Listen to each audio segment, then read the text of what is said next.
Hello and welcome to this episode of Mining Matters, a part of the In Dialogue series hosted by the Non-Fuel Minerals and Mining Research Team, led by Dr. Rajesh Chadda at the Center for Social and Economic Progress, New Delhi.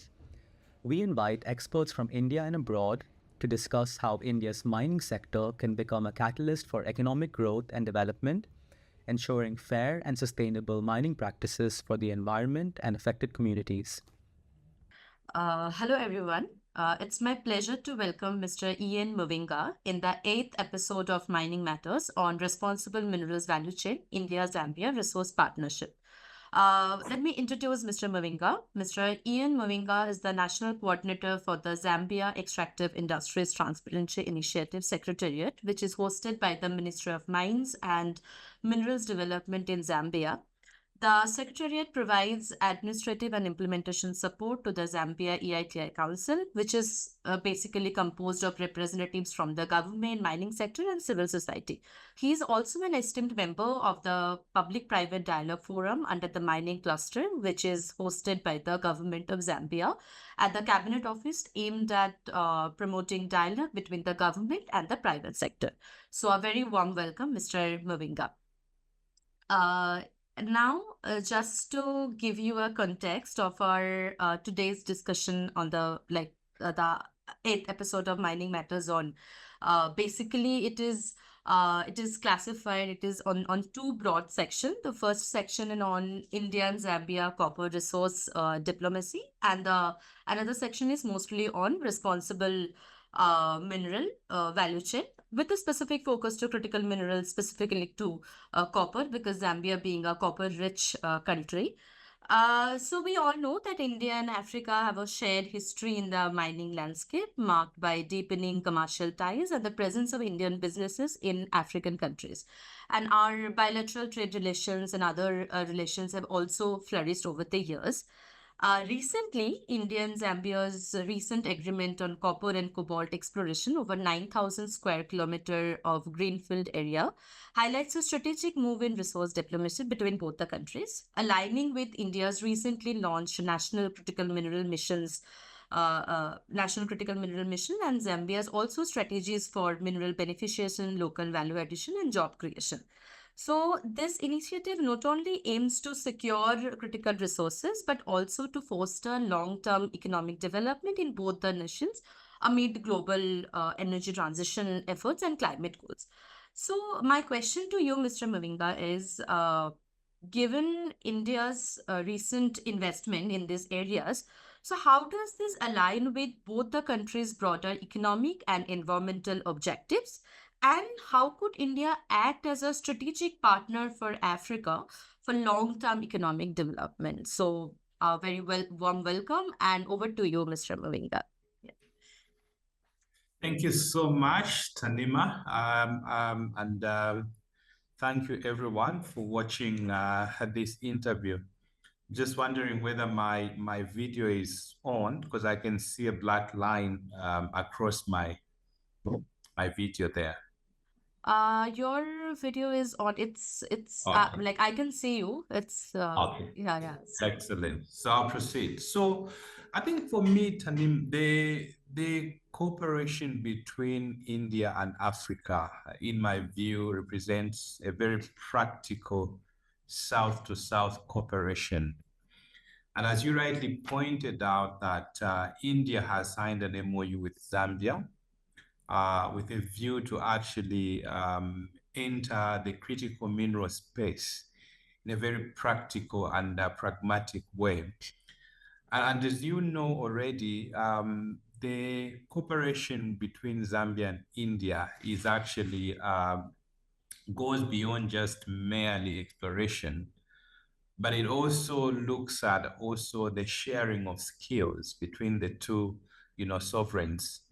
You will know that under this MOU, the Indian government, of course, through the geological survey, there will be quite a lot of exchange of skills, between the two jurisdictions.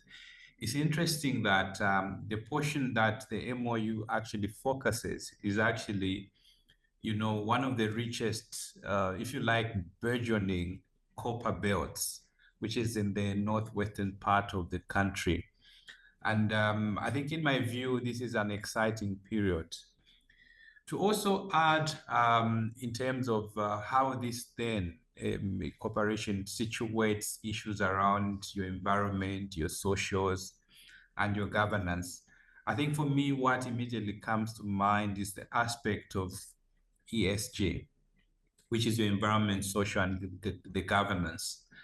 And I tend to argue that for me, the sequencing of the acronym should be GSE, because literally the S and the E is a creature of the G. So the point here that I'm raising is that you ought to have very strong governance institutions that ensure that there's transparency in the way the transactions are conducted in this space. And if you get your G correct, then it follows that your social metrics will actually align quite well. And indeed, of course, your environmental safeguards will be actually in place. This is very crucial in that as countries and companies engage in the critical minerals, they also need to have a foresight in terms of where do these materials are they going to be sold.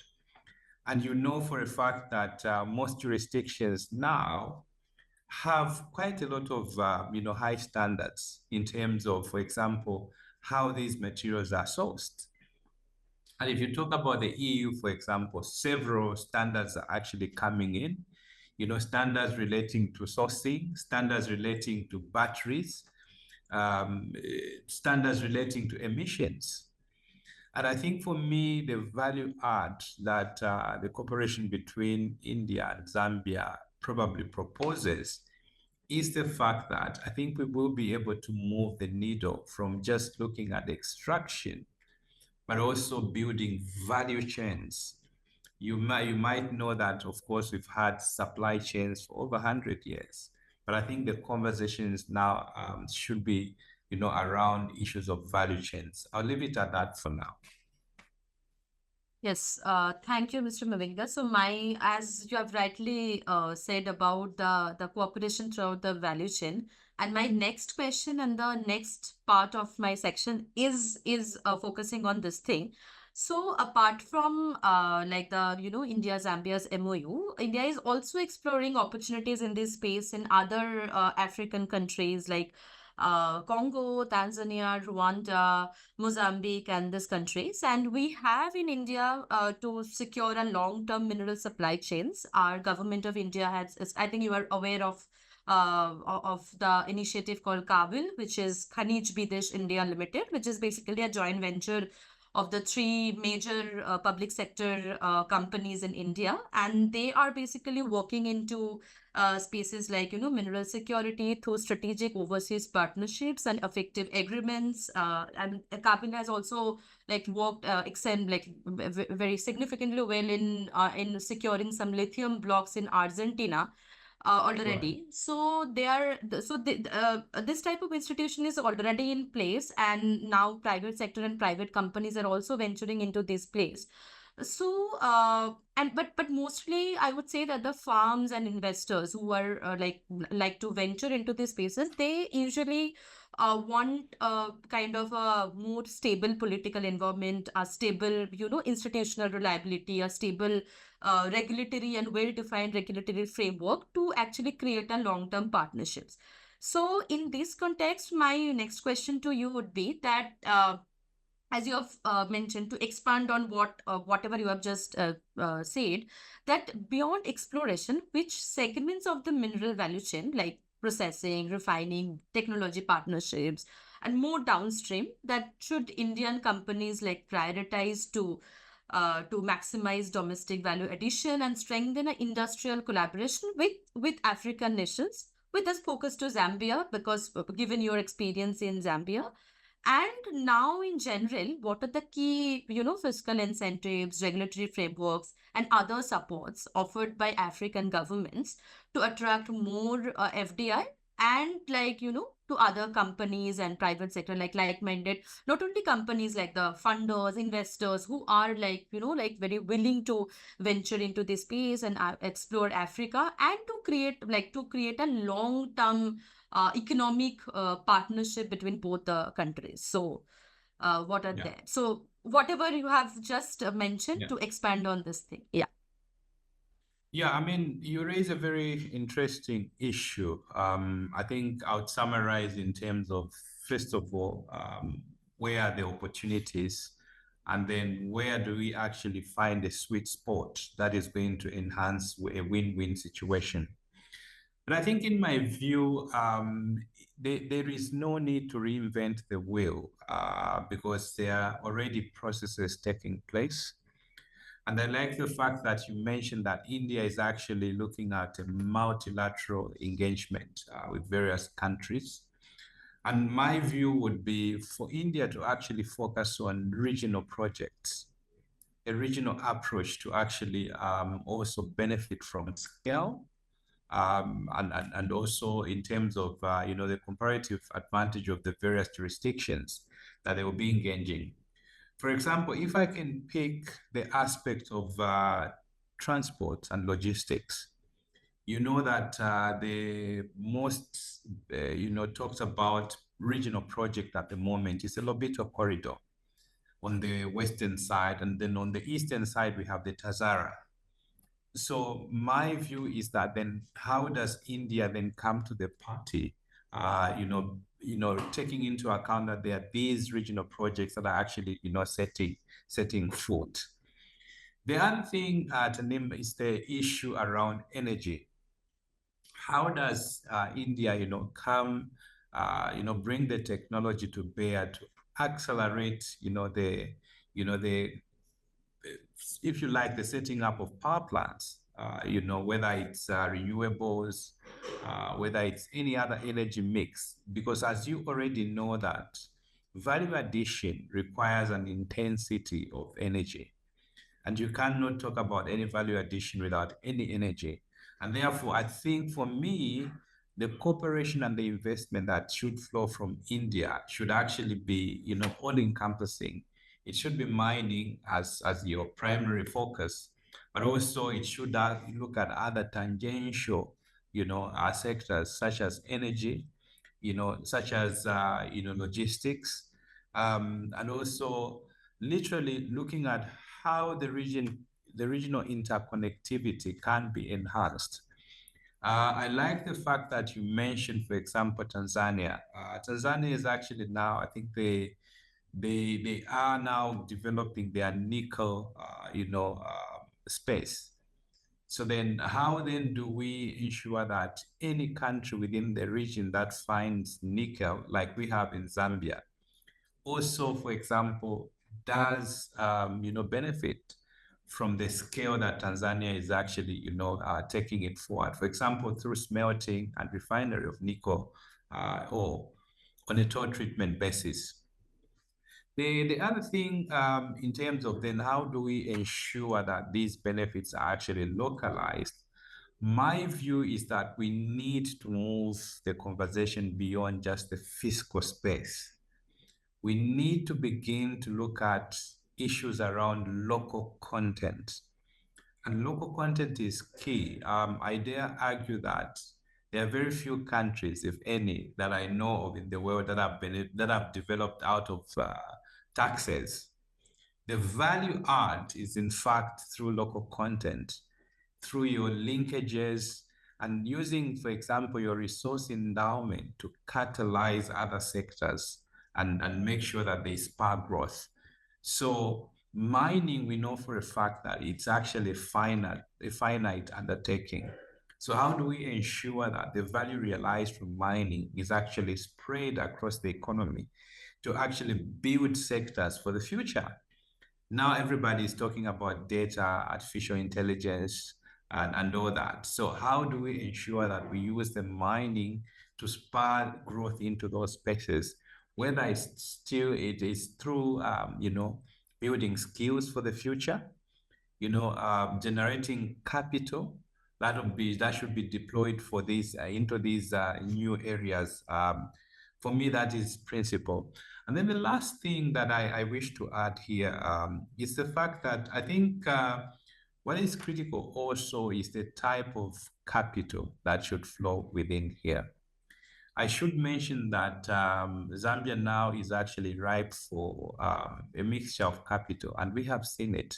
For example, typically, the capital or investment that comes from the Western Hemisphere is listed capital, and this is market-driven, sensitive to sentiments and also reputation. And then also we've also seen, an inflow of capital from the East. And the Eastern capital is usually state-backed. It has its own character. And therefore, we ought to have a strategy around there as well. And then we have the third limb, which is your Middle East capital, which is, our colleagues from the Middle East now, we were largely, invested in the oil sector, and now also getting into the mineral sector. So then we have these three limbs of capital. And then, so the question is that how do we harness, the best of each, type of capital in order to develop, the resources that are endowed in this region? I think for me, that's really, the sort of how we could look at it in this case. Thank you. Yes. Yes. So yeah, like you have discussed, like the role of capital and how capital are driving, like over the like across the globe, and how this thing could be, driven further in the betterment of throughout, not only like you have rightly mentioned, like the beyond the fiscal incentives, we also have to be kind of equity and benefit sharing mechanism with the host community, because at the end of the day, like the natural resources, like the communities or the people are the custodian of natural resources. So that is something which I have to. So I would like to just get your views on, like you have mentioned about the capital and the government, this thing. So can you dig deeper more currently on the government initiatives or policy level issues or maybe instruments? So a little bit for our viewers, that what is now African, most of the countries' government are thinking about the policy space or the government initiatives, before we move to our next part of the section, which is mostly on responsible mineral valuation. Anything policy lever or any, like an institutional support or something like that, to which kind of open more collaborative opportunities Yeah. with other countries? Yeah. Yeah, absolutely. I think for the government of Zambia, there's been quite a lot of policy developments. The regulation in the mining sector, has been set up. We have a regulation agency in the mining sector that really will be in charge of, the oversight and to ensure that, compliance and all that is actually done. And then on the other side, there's also been a creation of, a geological entity that will also be able to crowd in, investment in the mining sector. As you know, that exploration is a very expensive undertaking, and therefore it requires a mix of capital to actually flow in there. The government alone cannot manage to do that. Therefore, one would be looking at a blend, of financing. And then also, I think the government has also taken very proactive steps in conducting their aerial geophysical survey, which is currently underway. And one hopes that the results from that undertaking then could provide a first level entry for any investor who is looking to invest. They'll have a data park that they can, look at and then develop further. Further on, I also mentioned the aspects of local content. And I think for me, this is crucial for any investor who wants to, get into the mining space, because the social license to operate is actually very important. Community value is critical. And we've seen, good companies that have, thrived because of their good corporate standing in the communities. And I think it goes without saying. And also, I think we have seen the government move quite vigorously to turn around the energy sector. Just a couple of days ago, the president launched 100 megawatts of solar energy. And that goes to show you that, the government is driven to also ensure that they are acting as an enabler in this space. And we know that also the government has given itself a target to produce 3 million tons of copper by the end of 2030. So that for me as well is a clear policy guidance in terms of whoever comes in, they need to drive in that direction. And then one last bit that I can talk of, maybe second last, would be the critical mineral strategy, which is also in place, where whoever wants to get into this space, they know the portfolio, the suite of minerals that are available and where they are located. Then also, I think there is a crucial role for state-owned enterprises. Here, I'm talking about the ZCCMIH and also IDC. And I like the fact that you mentioned partnerships. Here, for me, I think the ZCCMIH, for instance, provides a stepping, a springboard into bringing partnership to bear between the state and also, the private players. So there is a lot of scope in terms of really getting this conversation forward in a very concrete way to enable, value to be created. So I'll leave it at that for now. Thank you.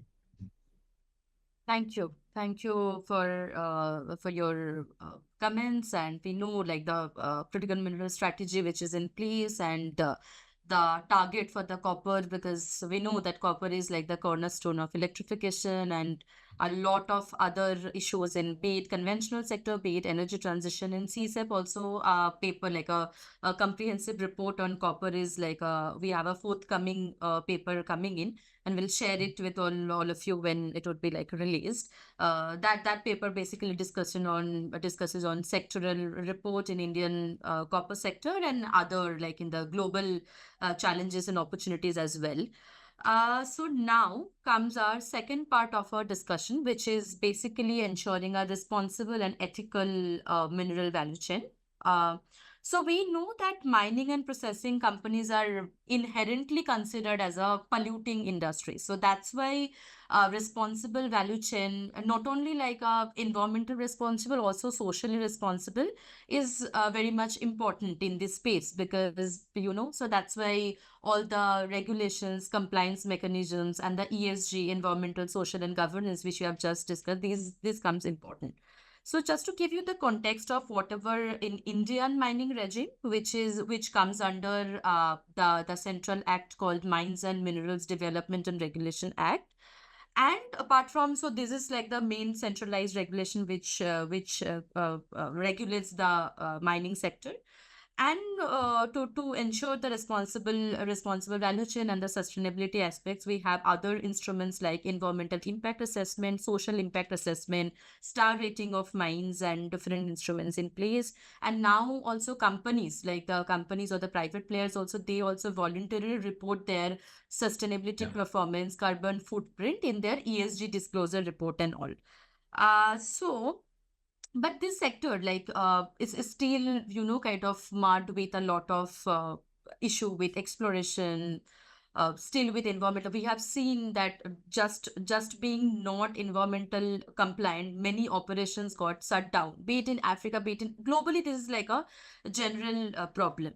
So now, my question and my focus of discussion would be, since your extensive and experience in EITI. EITI is basically Extractive Industries Transparency Initiative, which is like a globally recognized sustainability framework for a good resource governance to ensure transparency, accountability for the extractive industries, and to see that how the revenues are kind of, like streamlined and utilized for a betterment of the community and the nation as well. So I know, of course, you will have a better view than me. So now we know that India while India has its own regulations, but India is a country and no company is not a, member of EITI or the other international recognized framework like ICMM and other principles.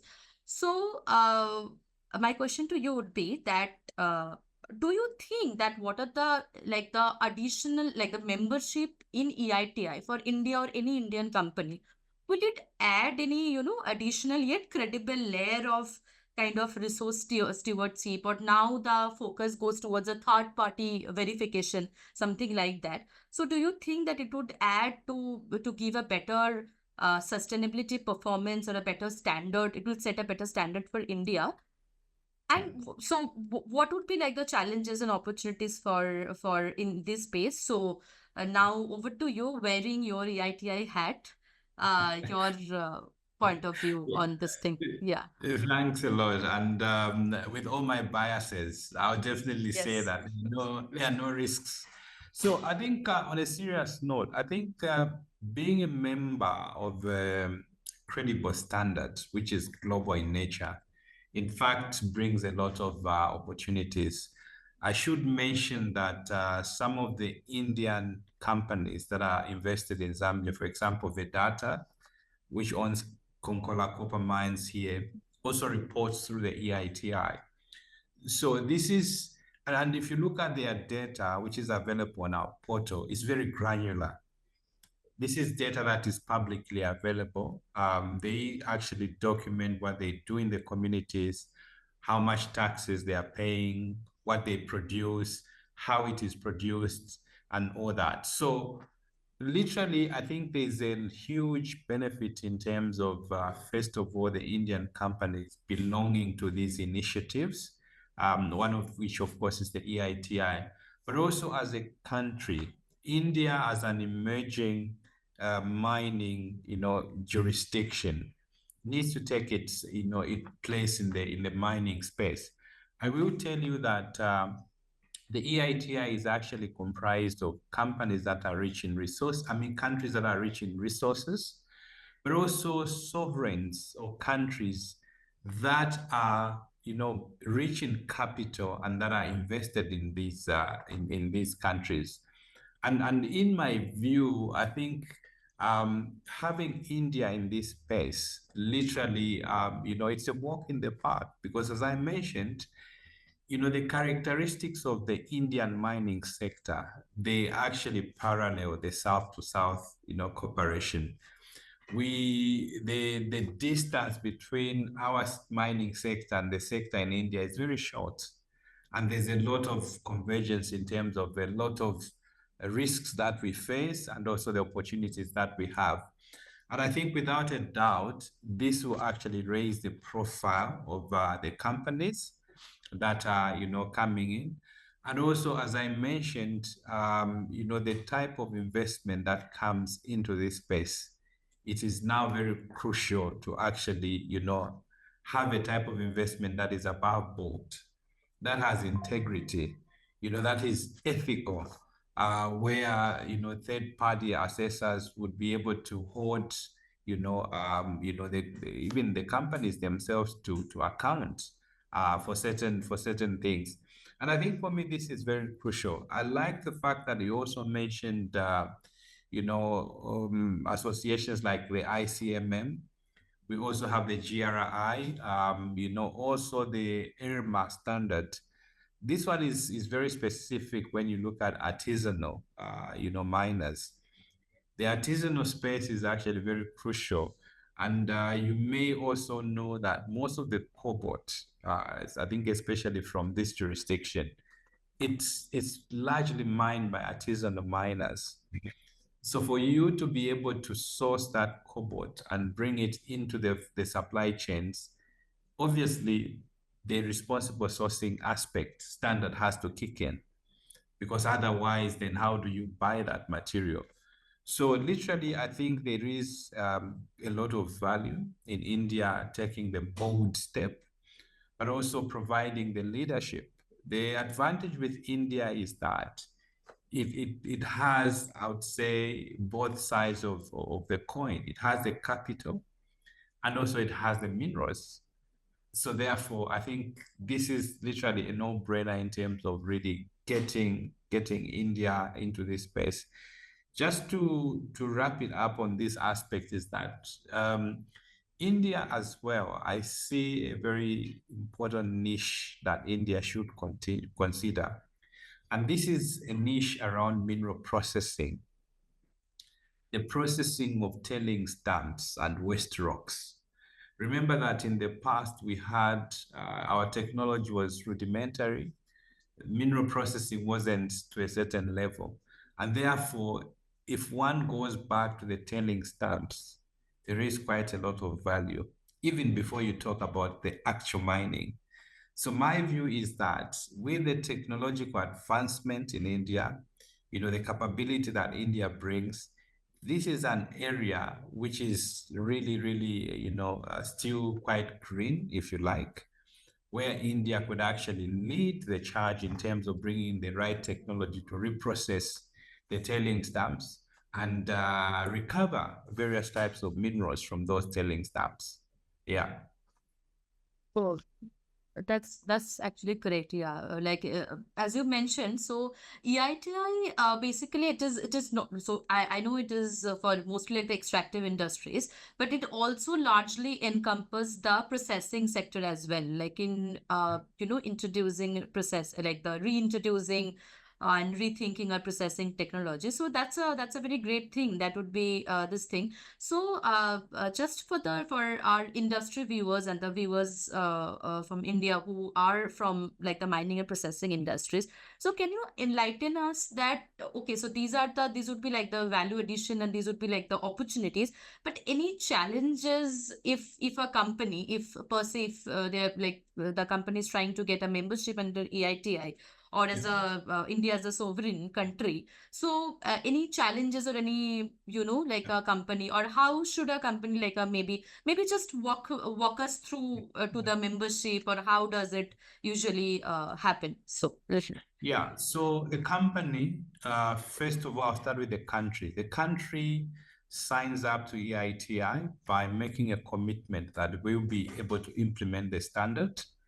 So we have an EITI standard, if you like, more like a constitution, which provides requirements across the entire value chain, from exploration all the way to your exports and decommission of minerals.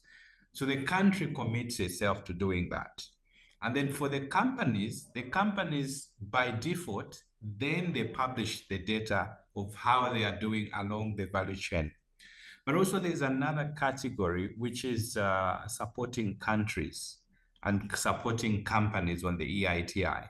So these are companies that, on their own volition, we could have Indian companies, even before India itself joins, we could have Indian companies say, look, I think we like that standards. We want to implement it as part of our operations.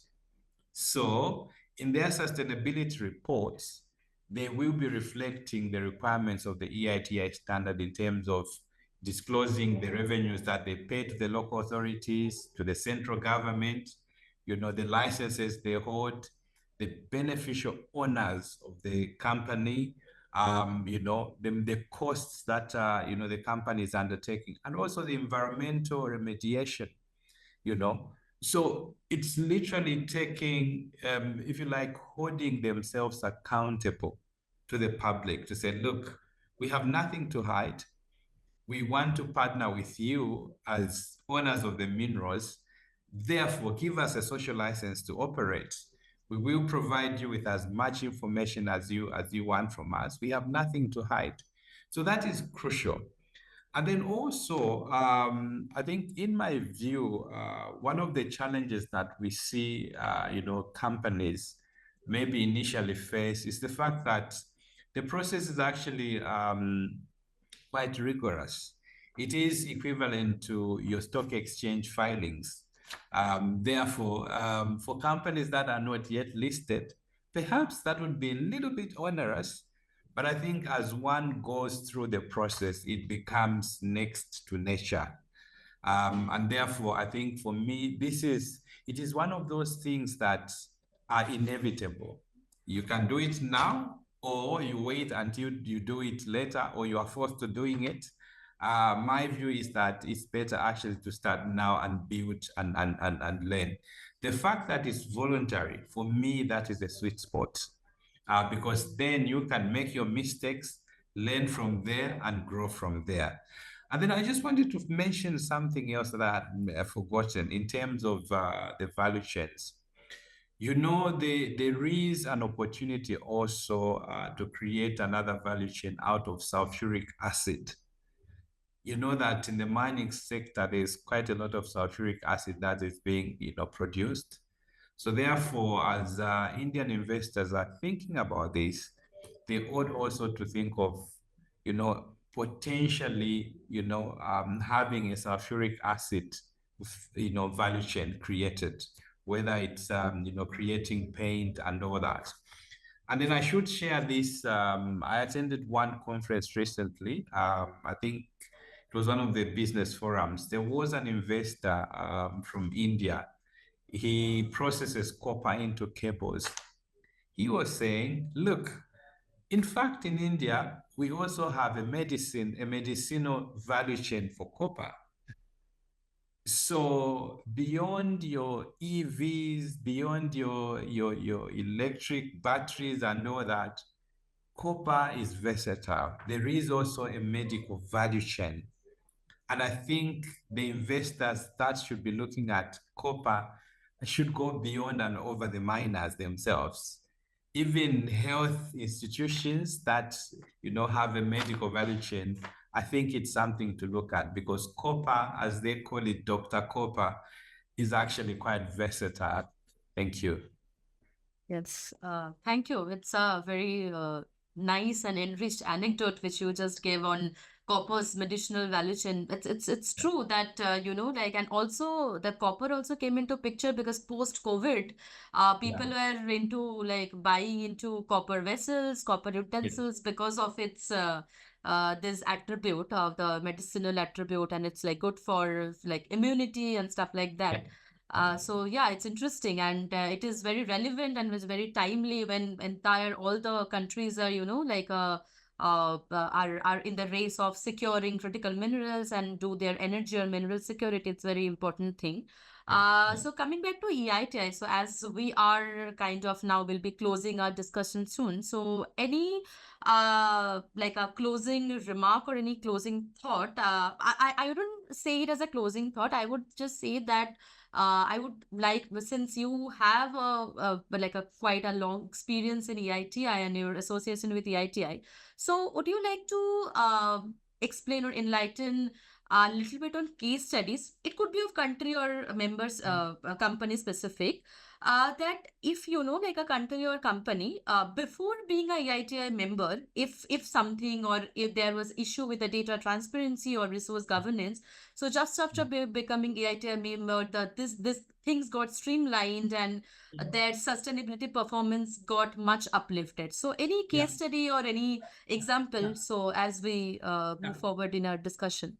Yeah, I think there are several examples. I will start maybe for countries. Countries, indeed, I think we have seen a lot of countries which were previously not investable, but over the years have become investable. And I think most of the countries, for example, which are coming out of, a war, which is driven by, resource, endowment. Most of these countries, you couldn't even look at them as an investor. But now, for example, look at DRC, the commercial interest that is going into DRC, it's huge. We have countries, for example, Iraq. Iraq is part of the EITI as well. If you look at their numbers, huge transparency data in terms of what amount of oil was produced and how the revenues were actually distributed. We have a new entrant into the EITI, Angola as well. Angola now is a shining example of the region. They are, every time you talk about Angola, you also inadvertently talk about the Lobito corridor. You talk about regional investment and all that. Mozambique similarly. Tanzania, Uganda, all these jurisdictions are now ripe for investment. companies, we've had a lot of companies that, were struggling maybe with reputation. But over the years, these companies have really come to the fore and they have disclosed.